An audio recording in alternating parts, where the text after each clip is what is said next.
Updation झालेच पाहिजे. Pension updation झालेच पाहिजे. पेन्शन अपडेशन झालेच पाहिजे. पेन्शन अपडेशन झालेच पाहिजे.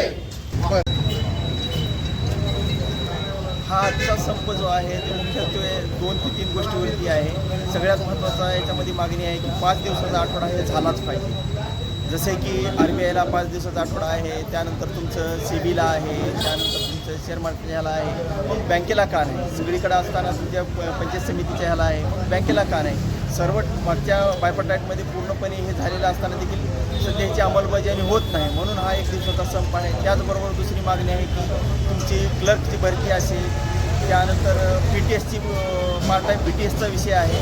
आमची अशा रास्त मागण्या आहेत आमच्या, जे की एवढं म्हणजे हे करण्याचा विषय नाही, पण काय म्हणजे सरकारच्या ह्याच्यामध्ये काय याच्यामध्ये त्यांनी पायडीचं आत्तापर्यंत त्यांनी मान्य केलेलं नाही. आणि दुसरा विषय असा आहे की बँकेचं जे वर्क लाईफ बॅलन्स आहे, बँकेच्या कर्मचाऱ्याच्या बाबतीतचा विषय असा आहे की कर्मचाऱ्यांची संख्या कमी झाली, कस्टमरची संख्या वाढलेली आहे, वेळेमध्ये लोकांना जे सुविधा मिळत नाहीत, लोकांचे गैरसोय होत आहे. म्हणून आमची एकमेव रास्त मागणी आहे की कर्मचारी भरती झालीच पाहिजे आणि 5 दिवसाचा आठवडा भेटला पाहिजे. आमची एवढीच मागणी आहे. यासाठी आजचा संप होता.